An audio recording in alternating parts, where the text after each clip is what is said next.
She hit him. She actually hit him. Somebody do something. The words came from a young woman near the counter, and they hung in the air of that crowded coffee shop long after her voice had failed. For one frozen moment, every cup went still. Every laptop closed its lid of attention. Every hushed business call fell silent. In a fashionable cafe in the city of Austin, Texas, on an ordinary bright morning, one of the wealthiest women in the country had just drawn back her hand and struck a tired-looking father across the face, and the whole room had gone as quiet as a church. A red mark bloomed across the man's cheek, just above the pale old scar that ran along the edge of his jaw. But he did not move. He did not raise a hand. He did not so much as blink. He simply stood there in his faded flannel shirt and his worn boots, holding his small daughter against his chest, and he looked at the woman in front of him with a stillness so deep that the room itself seemed to lean away from it. His name was Jack Reynolds, and the woman who had just struck him, a billionaire named Victoria Stanton, had made the single greatest mistake of her life, though she did not yet understand why. She had expected him to shrink. She had expected him to stammer an apology and hurry his child out the door. She had looked at the weathered face and the scuffed boots and the little girl in her butterfly-patched jacket, and she had decided, in the cold arithmetic of the powerful, that this was a man of no consequence, a nobody, someone she could humiliate in public and never think of again. She could not have been more wrong, because Victoria Stanton did not know that the quiet man she had just slapped had spent 15 years of his life in places her government would never admit existed. She did not know that decorated generals still spoke his name with care. She did not know that grown men who had come home from war because of him still lowered their voices when they said the word sergeant. And most of all, she did not know that the most dangerous thing about Jack Reynolds, standing there so perfectly still, was not what those scarred hands could do. It was what he was choosing not to do with them. There is a kind of stillness that frightens people more than any shout ever could, and Jack Reynolds had it in full measure that morning. The people in that cafe had braced themselves for something loud. They had expected him to shout back, or to storm out, or to answer the woman's cruelty with cruelty of his own. That was what they knew. That was what the world had taught them to expect. And so when he did none of those things, when he simply stood there and absorbed the blow like a mountain absorbs a passing storm, a strange and solemn quiet settled over the room, the kind of quiet that tells everyone present that they have wandered, by accident, into a moment that matters. Before we go on, if you believe in dignity, in grace, and in the quiet kind of strength that never needs to raise its voice, take a moment now to tell us in the comments where in the world you are watching from, and to subscribe to Kindness Tales, and share this story with someone who needs to be reminded that a person's worth can never be measured by the clothes they wear or the boots on their feet. Settle in. This is the story of a morning that began with sunlight and a blueberry muffin and became a lesson that an entire cafe would never forget. For the little girl in Jack's arms had tightened her fingers around his collar, and in a small, frightened voice, she had whispered a single word. Daddy. And Jack Reynolds, who had once calmed wounded men under foreign skies, moved his hand slowly over his daughter's back, in the same steady rhythm he had used a lifetime ago, and murmured to the one person left on this earth who could truly break him. I've got you, honey, he said, and then he turned back to the woman and asked her very quietly, Are you finished? That single question, soft and even, and entirely without anger, was the moment the first real fear entered Victoria Stanton's eyes, though she could not yet have told you why. To understand how a tired father in a flannel shirt could make a billionaire afraid, we have to go back to the very beginning of that morning, before the storm walked through the door. That morning had begun the way Jack Reynolds tried to make every morning begin, gently and on purpose. He had chosen the corner booth of the cafe because it gave him a clear view of the door, the counter, the back hallway, and the way out. Old habits do not retire simply because a man does. He sat with his back near the wall, and his shoulders loose enough that ordinary people would never notice a thing, but his eyes moved just enough that anyone who had ever worn a uniform would have understood at once that this was a man who had spent a long time learning to watch doors. To everyone else in that room, he was only a rugged single father in his early 40s, Weathered face, faded flannel, boots that had seen too many years of rain and dirt and hard roads. But there was more to him than that, if you knew how to look. There was the calm that was not laziness but readiness. There was the way his hands rested lightly near the edge of the table, and there was the scar, pale and old, tracing the line of his jaw. Across from him sat the whole reason he got up in the morning. Sophie Reynolds, 6 years old, was taking apart a blueberry muffin with the fierce concentration of a small demolition crew. She wore a denim jacket covered in iron-on butterflies, pink sneakers, and 2 socks that did not match, because Jack had learned long ago that a wise father chooses his battles. She was bright, and she was stubborn, in the particular way that children become when life has already asked too much of them far too soon. Her mother, Sarah, had passed away when Sophie was only 3, after a long and gentle-hearted fight with an illness that had taken nearly everything the family had, their savings, their sleep, and the part of Jack that had once believed surviving hard things meant he understood what pain was. He had been a soldier then, one of the finest his country ever produced, sent quietly into places most people would never hear about. He had led men through danger that made no headlines, but no training and no battlefield had ever prepared him for sitting beside a hospital bed, holding the hand of the woman he loved, while she grew smaller beneath the white sheets, and asked him for one last promise. "Promise me she'll still laugh," Sarah had whispered. And so Jack had done the only thing a man can do with a promise like that. He had left the life he knew. He had put away the medals his daughter had never seen, and he had moved to a quiet corner of Texas, and he had built a whole new world out of school pickups and park afternoons and grocery lists and bedtime stories. The sacred, ordinary work of keeping one little girl's world soft. It had not come easily to him. A man does not spend a lifetime learning to watch for danger and then simply forget it because he has hung up his uniform. Even now, in the safest and most ordinary of moments, some quiet part of Jack was always counting the exits, always noting who came through the door, always aware of exactly where his daughter stood in relation to every stranger in the room. He did not think of it as fear. It was closer to love, the fierce, watchful love of a man who had already lost one person he could not protect, and had promised himself, over a hospital bed, that he would never lose another. He carried that watchfulness the way he carried everything, quietly, and without complaint, and without ever letting Sophie see the weight of it. That morning, Sophie had asked for hot chocolate, and Jack had said yes, because she had gone a full week without a single bad dream, and some victories only a father can see. She had asked for the big muffin too, the one with sugar sparkling on top, and Jack had said yes to that as well, because sometimes a man celebrates the quiet wins in the only currency a 6-year-old understands. "Daddy," Sophie said, her cheeks round with muffin, "can we go to the park after this?" and when Jack smiled, the hard lines of his face softened, and for just a moment they remembered the younger man he had been, long before the world had taught him to watch the exits. "Only if you finish that muffin without wearing half of it," he said.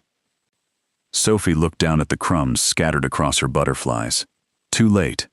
Then we negotiate." She laughed, that clear, bright, ringing laugh, and the sound of it did something to Jack that no medal ever had.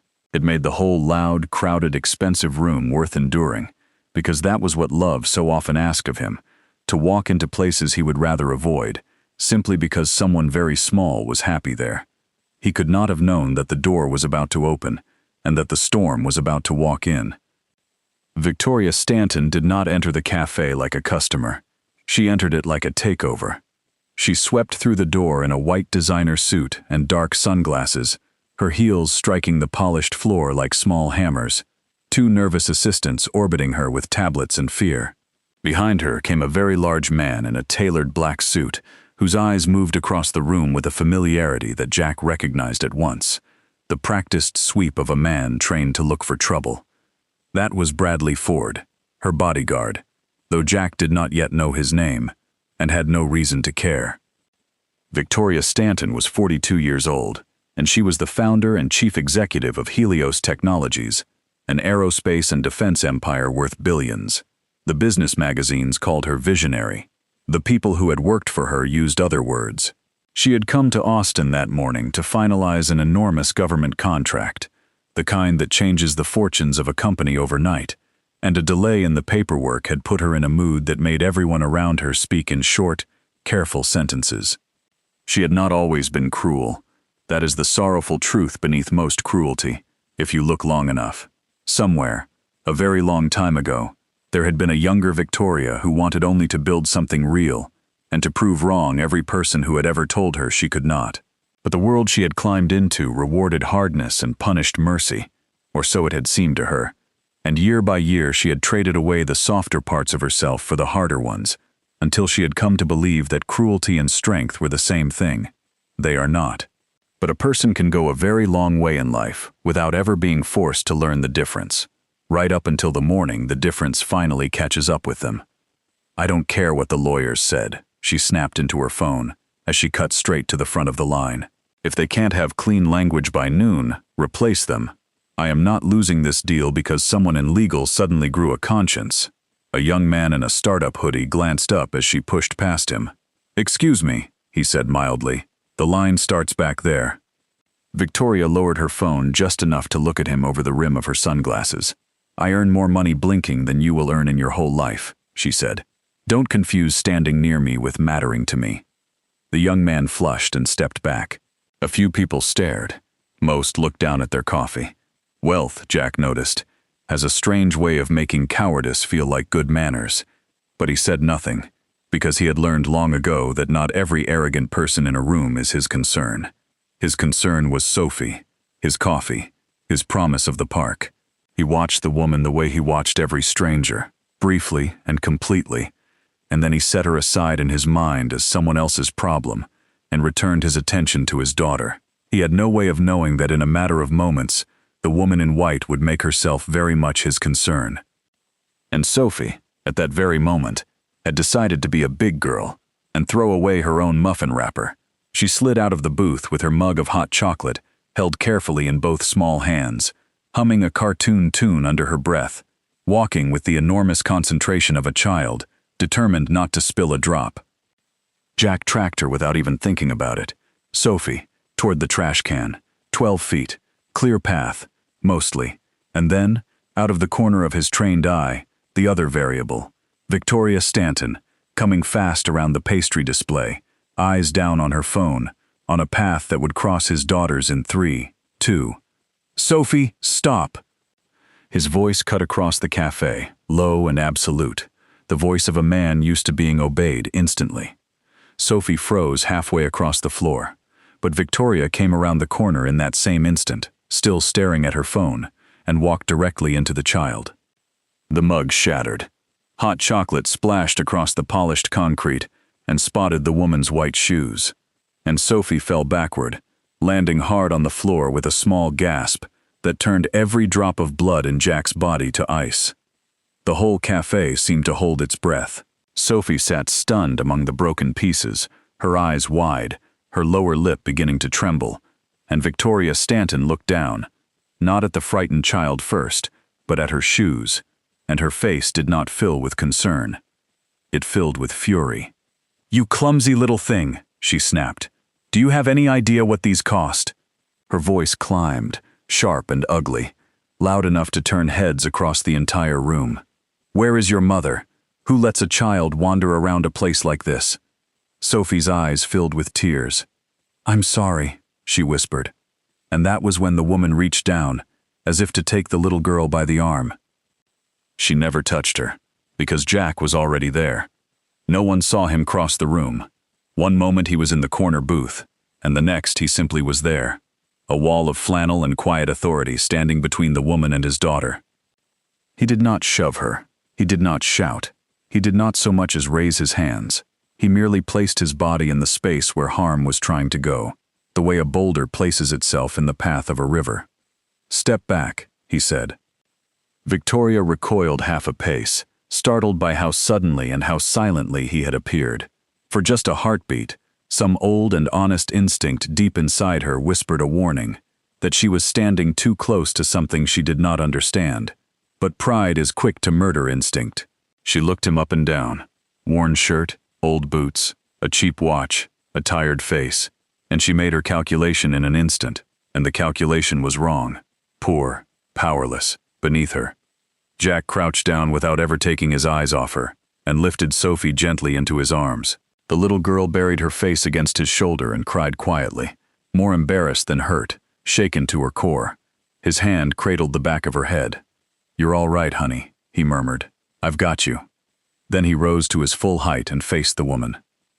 "You walked into her because you were looking at your phone," he said, and his voice was calm and even, almost gentle. "So here is what is going to happen. You are going to lower your voice. You are going to say you're sorry to my daughter, and then you are going to walk away." Victoria laughed, loud and brittle. "Apologize? To her? Your little girl just ruined a pair of shoes worth more than everything you're wearing." Jack's expression did not change. "Shoes can be cleaned," he said. "Children remember." Those 3 words landed harder than he had intended. A woman near the counter looked down at her hands. A barista went still. The young man in the hoodie, the one Victoria had insulted only minutes before, quietly lifted his phone and began to record. Victoria felt the room shift around her, felt the eyes turn from admiration toward judgment, and she hated it. "Listen to me," she hissed, stepping closer. "I am Victoria Stanton. I own people like you. I buy and sell entire companies before breakfast. I am in this city to sign a defense contract that could pay for your whole small life 10,000 times over. If you think I am going to stand here and be lectured by some worn-out cowboy and his poorly dressed child, then you have lost your mind." Sophie flinched at the word child and shrank deeper into her father's neck. And something in Jack changed. Not louder, quieter. His breathing slowed. "Do not speak about my daughter again," he said. "Or what?" Victoria stepped closer still. The room seemed to tighten around them. And here is the thing that frightened the people watching. Jack did not look angry. Angry men give you a warning. Jack looked like a man who had already, calmly, made a decision. "Or you will be sorry," he said softly. Victoria's face burned. "I'll call child services," she spat. "I'll tell them you threatened me. I'll have that girl taken away from you before lunchtime. People like you always have something to hide." And that, not the insult, never the insult, was the moment Jack Reynolds went truly still inside. Men had tried to break him in languages this woman could not even pronounce, and it had meant nothing to him. But she had reached for his child. She had threatened Sophie, Sarah's last laugh in this world, the promise he had made over a hospital bed. His heart rate did not rise, it fell. His focus narrowed to a single point. Here is a thing that most people never learn, because they are fortunate enough never to need it. There is a kind of anger that makes a man loud, and there is a kind that makes him quiet, and the second is far more serious than the first. Loud anger is a warning. It means a man is still deciding. Quiet anger means the deciding is already done. Everyone in that cafe could feel the difference, even those who could not have put it into words. The temperature of the room seemed to drop. Conversations that had died now stayed dead.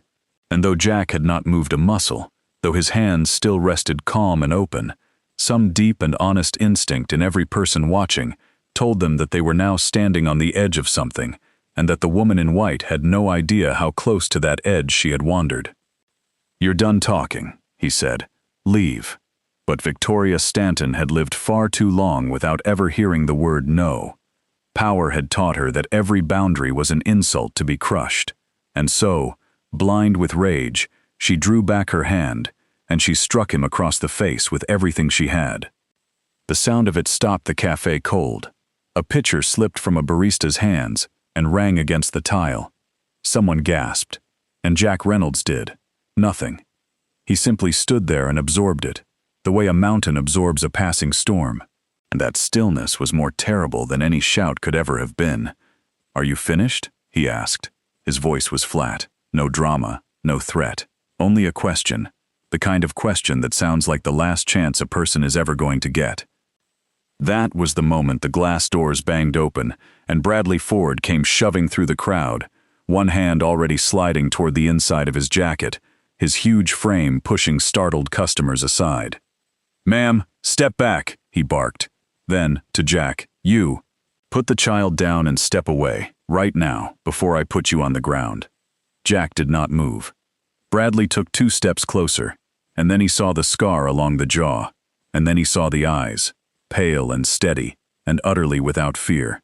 And then, where Jack's sleeve had shifted while he held his daughter, Bradley saw the faded outline of an old military tattoo on his forearm, the mark of a unit whose name was rarely spoken aloud. Bradley stopped so suddenly that his polished shoes squeaked against the floor, and all the color drained out of his face. For 8 years, Bradley Ford had carried a memory that still woke him some nights in a cold sweat. Kunar Province, in the mountains of Afghanistan, a valley of rock and dust. A small team pinned down through a long and terrible night, low on ammunition, low on water, with wounded men, and a radio that kept breaking apart under static. Bradley had been younger then, and louder, and certain that fear was something only weaker men admitted to. By the deepest hour of that night, he had learned better. He had never told anyone what that night had done to him. How the hours had stretched until time itself seemed to lose its meaning. How he had made his peace, somewhere in the dark, with not seeing his mother again. How the loudest and strongest young man in the unit had gone very quiet and very small, and had prayed for the first time since he was a boy. Some experiences carve themselves into a person so deeply that they become a kind of second birthday, the day you learned who you truly were when everything was stripped away. Kunar was Bradley's, and so was what happened next. They had been waiting for the end when 4 shadows came down the ridge in the dark. No lights, no warning, no hesitation. They moved into the fight like something out of an old story, and when it was over, the valley was quiet, and the wounded were breathing, and the men who had been certain they would not see morning saw it after all. And the man who had carried Bradley's wounded medic out of harm's way, through danger, without ever slowing his stride, that man had turned once, under the moonlight, a scar along the jaw, that same faded tattoo, eyes like the dead of winter. Command Sergeant Major Jack Reynolds, a name spoken in special operations circles with a mixture of gratitude and awe, the kind of name that men who had been there said quietly, and men who had only heard the stories said with something close to disbelief. For years, Bradley had wondered, in idle moments, what had ever become of the man who saved his life, and the lives of everyone in that valley. He had imagined a monument, a medal, a hero honored by his country. He had never once imagined this. The same man, older and weathered, standing in a coffee shop in a faded flannel shirt, holding a little girl, having just been slapped across the face by the very woman Bradley was paid to protect. And now Bradley Ford was standing 4 feet from him, having just threatened to put him on the floor. Slowly, Bradley raised both hands, palms open. "Sergeant Major," he whispered, his voice cracking. "I'm sorry. I didn't know it was you." The cafe had gone so silent that the settling of a spoon in a saucer sounded like a bell. Victoria stared at her bodyguard. "Bradley, what are you doing?" He did not look at her. His eyes stayed on Jack. "Ma'am," he said, low and urgent, "you need to apologize. Right now." "And then we need to leave." "Apologize?" Victoria's voice climbed toward a shriek. "Have you lost your mind? He threatened me." And when Bradley finally turned to face her, what she saw in his eyes was not fear of losing his job. It was something far worse for her to see. It was pity. "No, ma'am," he said. "You threatened his child. Then you struck him. In public. In front of all these people. You work for me. No, not anymore." He reached up, took the earpiece from his ear, and let it drop to the floor. "I quit." Victoria's mouth opened, but no words came out. Bradley turned back to Jack and stood a little straighter. "Sergeant Major, I apologize for how I came at you. I didn't recognize you."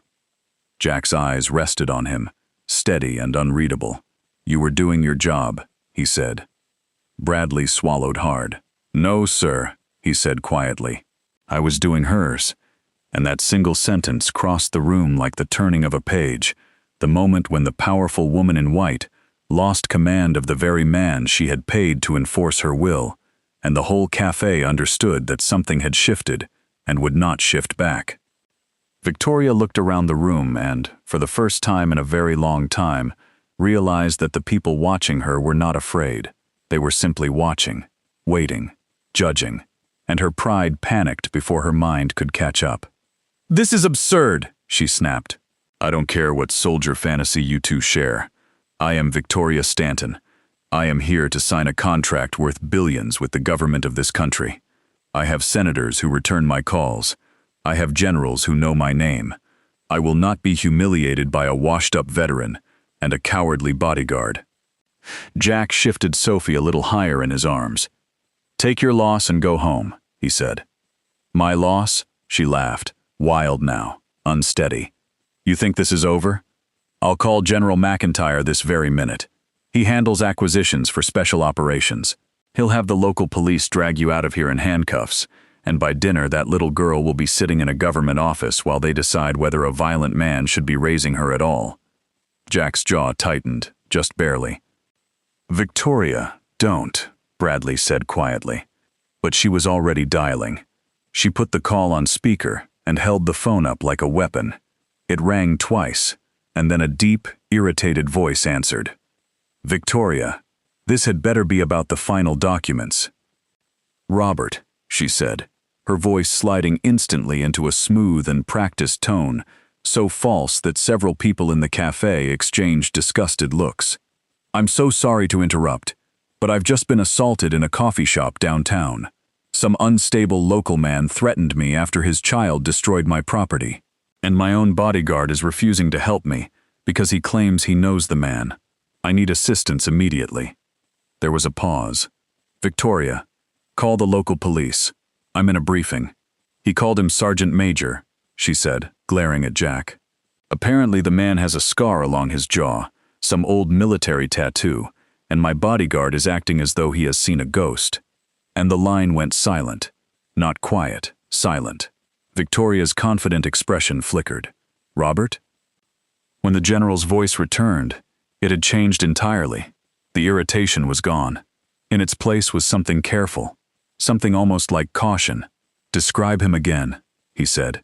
I just did. Flannel shirt, scar on his jaw, a tattoo, holding some crying child. Another silence. And then, very slowly, the general said, Put him on the phone. Victoria blinked. Excuse me? Put him on the phone, Victoria. Now.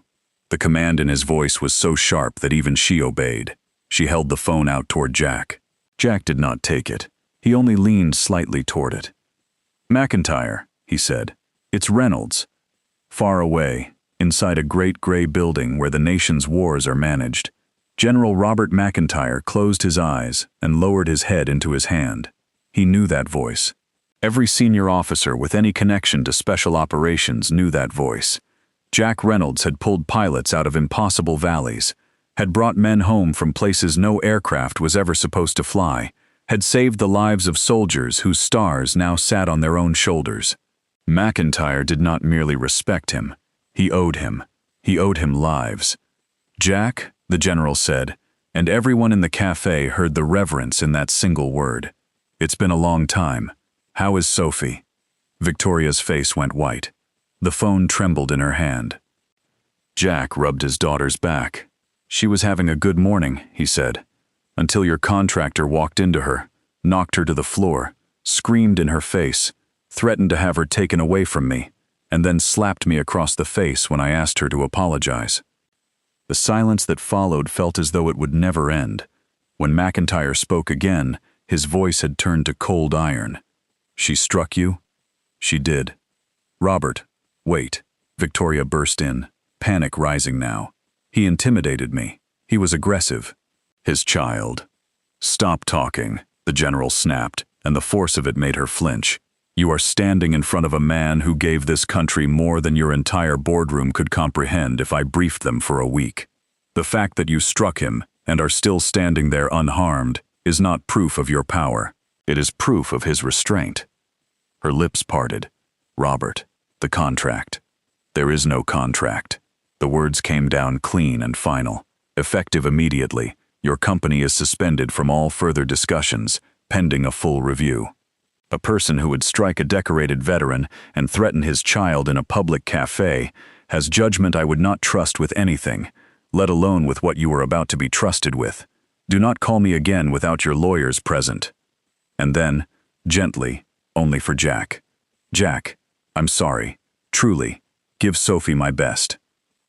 The call ended, and Victoria Stanton stood in the middle of the cafe, the phone still raised in her hand, the color gone from her face, as the foundation of everything she had built cracked open in front of a room full of strangers, and one small girl with tears drying on her cheeks. The silence in the room was different now. It was not shock anymore. It was consequence. That slow, heavy stillness that fills a space when arrogance finally runs headlong into the wall it always believed was a door. And then blue and red lights began to flash across the front windows. 2 Austin police officers stepped inside, their eyes sweeping the room. The older of the 2, a gray-haired man named Officer Miller, took in the whole scene at a glance. The shattered mug, the spilled chocolate, the tense and silent customers, the trembling woman in the white suit, and the quiet father holding a little girl, with the clear red mark of a hand still visible on his cheek. "We got a call about a disturbance," Miller said. Victoria rushed toward them as if rescue had arrived in uniform. "Officers, thank goodness. Arrest that man. He threatened me. His child attacked me. And my own bodyguard has lost his mind." Miller looked at Jack, then at Sophie, then at the mark on Jack's face, and before Jack could say a single word, the young man in the hoodie, the one Victoria had insulted at the start of it all, stood up. His voice shook, but he did not sit back down. "Officer, she's lying," he said. Victoria spun toward him. "You little." "I recorded the whole thing," he went on, holding up his phone. "She cut the line.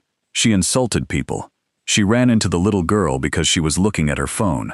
She screamed at a 6-year-old. She threatened the father, and then she slapped him. It's all right here." A woman near the counter rose to her feet.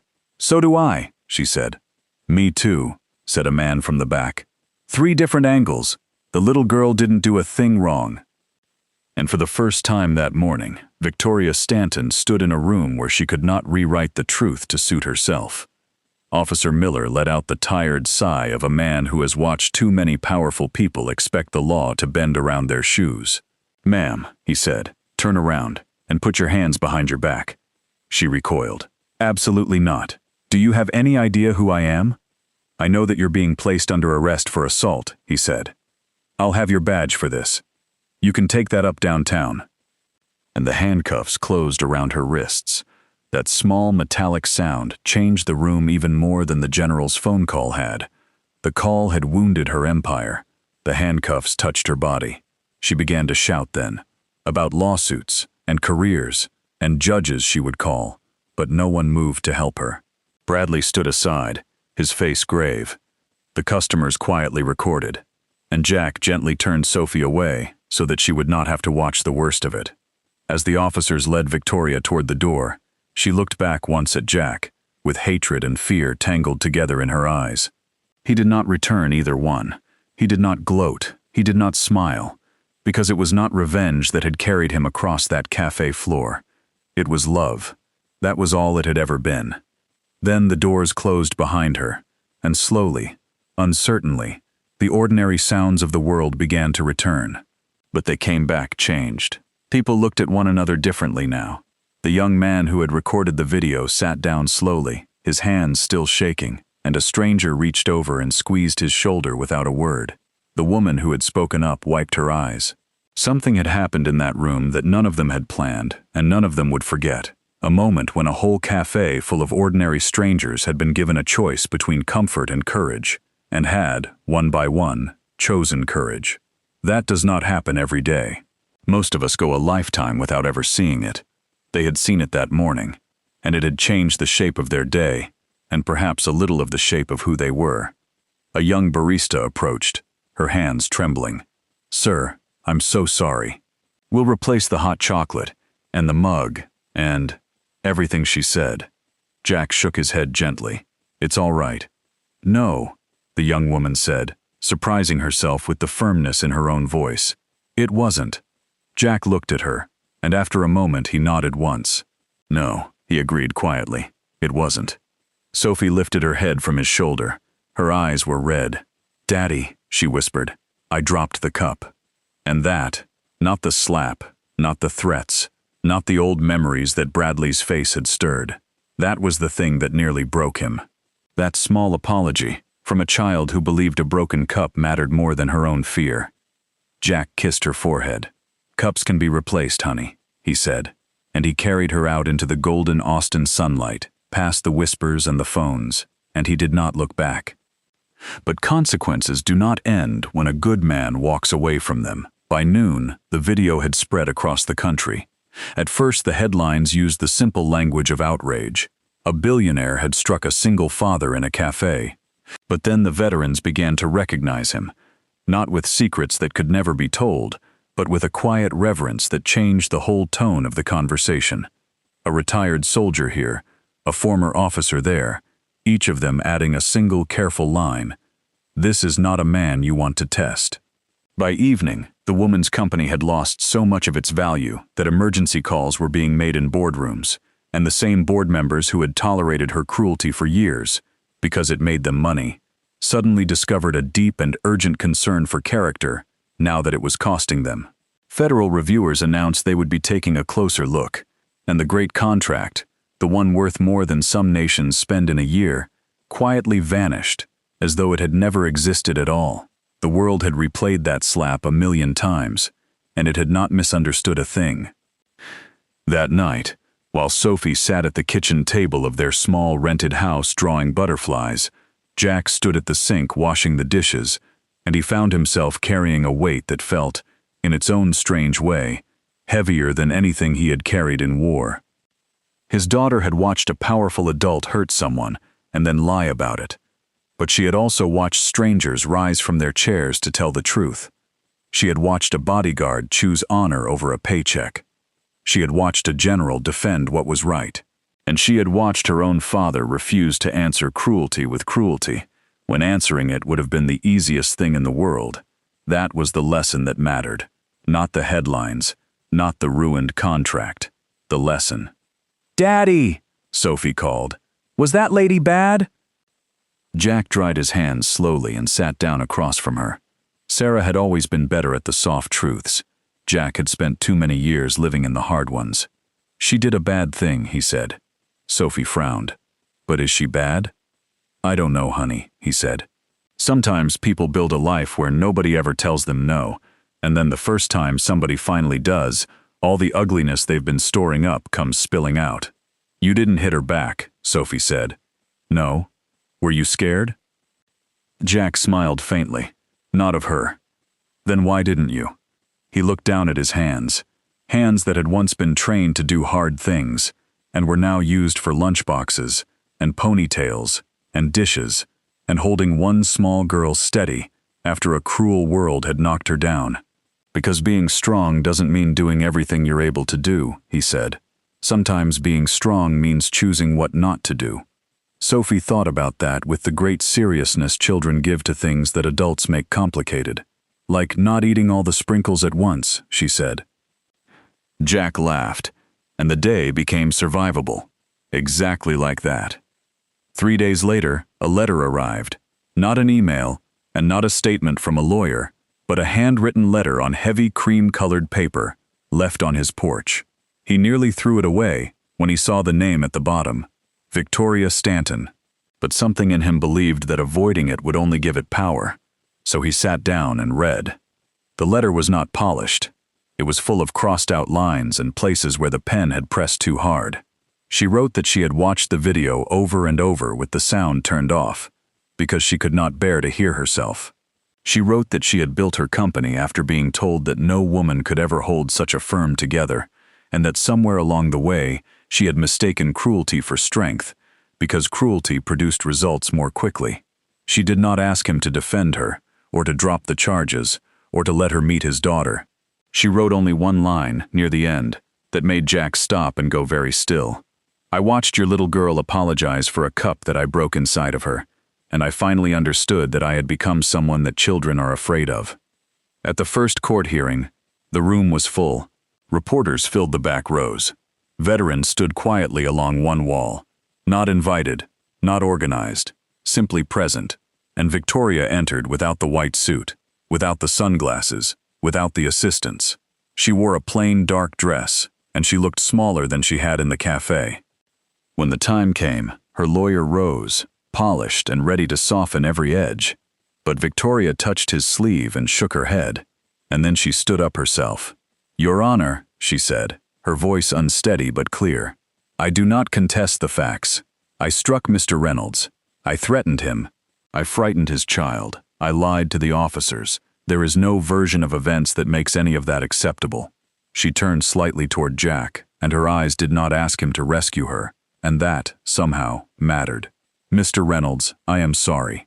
Not because I lost a contract, not because I was arrested, but because your daughter was hurt, and because I made her believe, even for a moment, that she had done something wrong, simply by being in my way."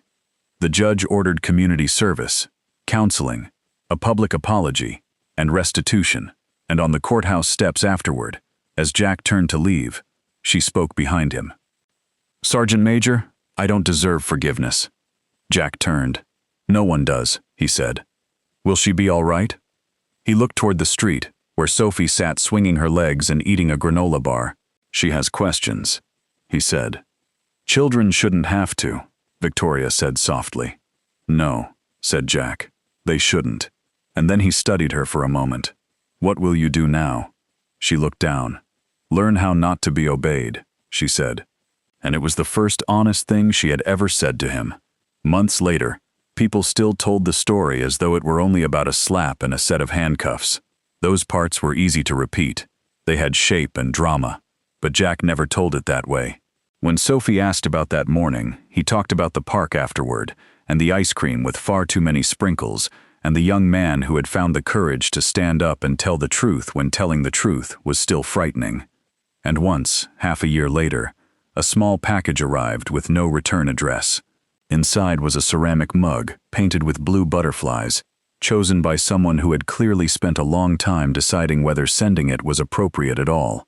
There was no letter, only a card with 7 words. "Cups can be replaced. Childhood cannot." Jack showed it to Sophie. She ran one small finger over a painted wing. "She learned?" she asked. Jack looked at the little mug, and then out the kitchen window at the afternoon light on the fence. "Maybe she started," he said. "Starting is good," Sophie declared. "Yeah, honey," Jack said, smiling. "Starting is good." That evening they took the mug to the park, filled with hot chocolate from home. They sat on a bench beneath the oak trees while the wide Texas sky turned to gold, and Sophie leaned warm and safe against her father's side, her feet swinging above the grass. Jack's cheek had long since healed. The world had moved on to newer outrage, but something quiet had settled inside him. He had spent much of his life believing that strength was measured by missions completed and men brought home alive. Later, he had believed it was measured by surviving grief without letting it swallow his daughter's childhood. But that morning in the cafe had taught him another kind of strength altogether, the strength to stand between cruelty and innocence without becoming cruel himself, the strength to absorb an insult without passing it down the line, the strength to let a room see the truth, and to trust that the truth, given enough silence, can defend itself. Dignity, he had finally come to understand, is not weakness dressed in good manners. It is power held under control. It is the hand that does not strike back, because a child is watching. And grace is simply what remains after the noise has faded, after the cameras have gone, and the world has stopped cheering for punishment and quietly begun to listen, instead, for whatever might still be healed. Sophie looked up at him, chocolate on her lip. "Daddy? If someone is mean again, will you still not hit them?" He wiped her lip with a napkin. "I'll always protect you," he said. "But if being quiet is enough, then I'll be quiet. And if it's not?" Jack kissed the top of her head. "Then I'll still be your dad first," he said. She accepted that completely and went back to her hot chocolate, and Jack put his arm around her and watched the sun go down behind the trees. Sarah had asked him for only one thing, at the very end. "Promise me she'll still laugh," and she did. Not every day, and not without shadows, but she laughed.